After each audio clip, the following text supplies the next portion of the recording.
breakdown. I was just having kind of an ennui day, you know. I just sort of woke up and I fucking hated everything. I was like bitter about my childhood. So just a day, really, I guess. And whenever I feel like that, I like to go hate shopping. Do you guys ever do that? Oh, you gotta try it. Here's what you do. You go shopping and you just hate everything.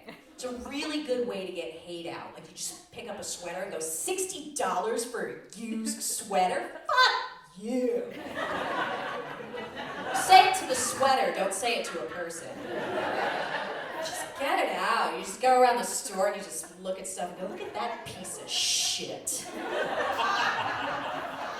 It's really super healthy.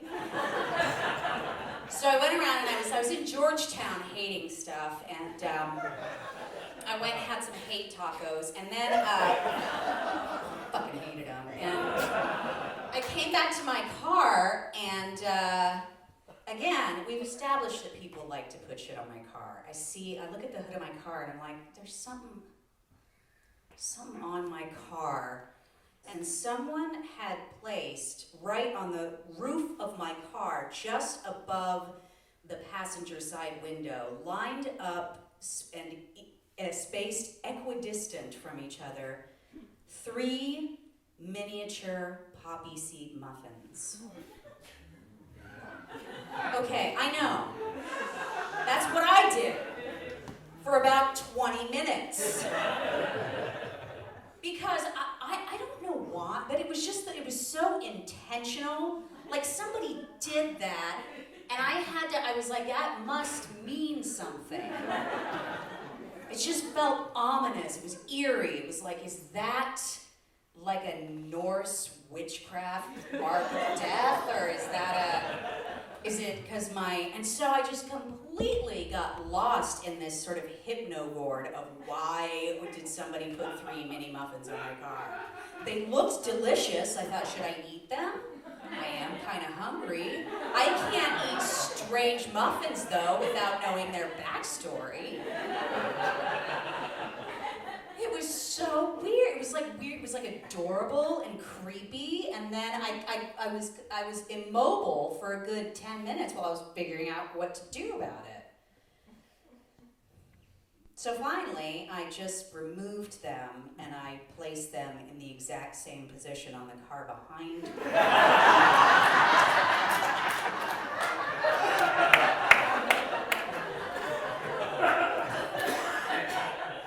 Because even though I didn't know what the game was, I wanted to keep it going. All right, Ms. Bostwick, why don't you come have a seat? Okay. All right. Okay, so do you mind if I just ask you a few questions? Shoot. All right. So first of all, how are you feeling today? Yeah, okay. It's a little crampy, but Okay. I'm, fine to drive and everything, so Okay. yeah. Good. Okay, so firstly, can I ask you, what brought you in today?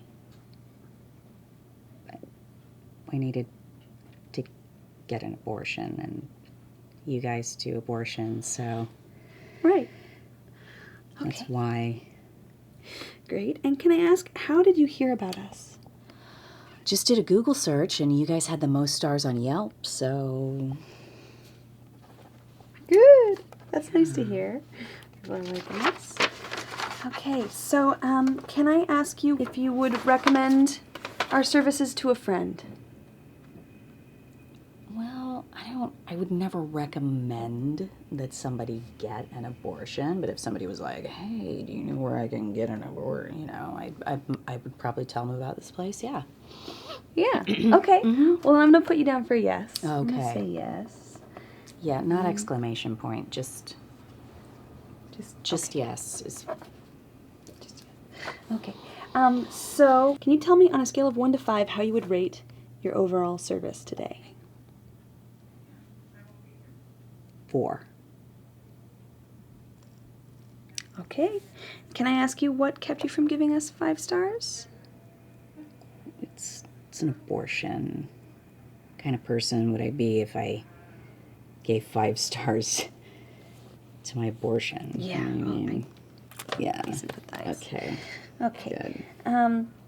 So customer satisfaction is our number one priority. Can I ask you what we could do maybe to improve your customer experience? If you could validate my parking, that would be awesome. There's an idea. Yeah, it's hardly any parking. Yeah, it's tough. Okay, fabulous, Miss Bostwick. So I really appreciate you coming in. And if you feel your needs were met, do you think maybe you could consider writing us a review on Yelp?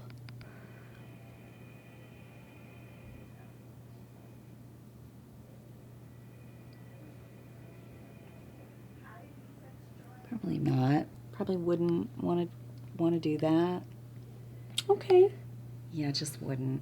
Okay. Well, want to. then we're all done. Good. And if you want to just, you're free to go. Thank you. And enjoy your day. And great. We'll see you next time. Okay.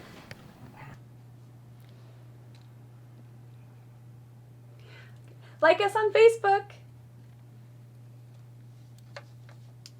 And for easily non-stop the next 5 days, I thought of nothing but those movements. It was the last thing I thought about before I went to bed. It was the sole thing I thought about while I was sitting on the toilet. And I'll tell you why. Because I was lost in myself and I was pissed about everything and I had a bitch track going. And then somebody did something ridiculous. And I spent the next 5 days just imagining all of the possible scenarios under which that could have happened. And I like that. I like when something happens and you're like, I don't know what that means, but I know it means something, you know? That's the kind of meaning that I like. Because you know if you knew the real meaning and a person, like if I was doing this show and a person was like, I did it. I did it. I was looking for my keys. I had them up. I put them there. I got my keys. I forgot about them. That's it. I would be so disappointed. That's kind of how I feel about God and life in general. I'm fine not knowing. I much prefer the myriad of possibilities. I felt a similar way when I found out, my father told me a few years ago that I was born in an abortion clinic. Yeah. I just said that like, oh, that's adorable. That's lovely. That is lovely.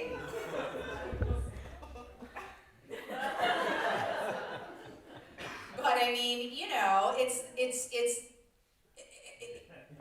one of those things that you just go, that's sort of, I felt like it explained me, really. I was like, of course I was.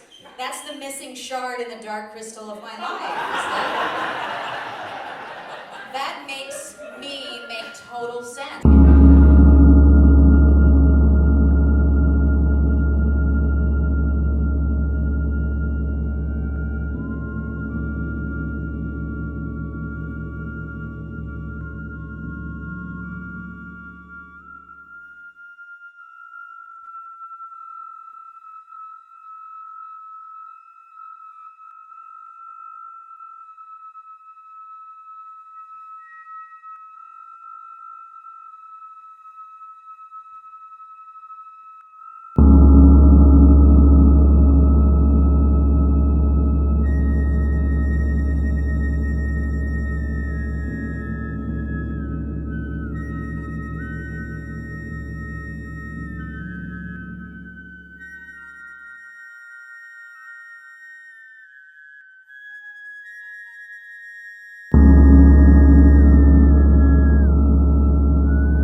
So I'll tell you something. I will be out loud about this to you. I love the internet.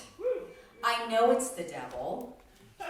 While I do not worship Lucifer, it is enjoyable to be able to communicate with him once in a while.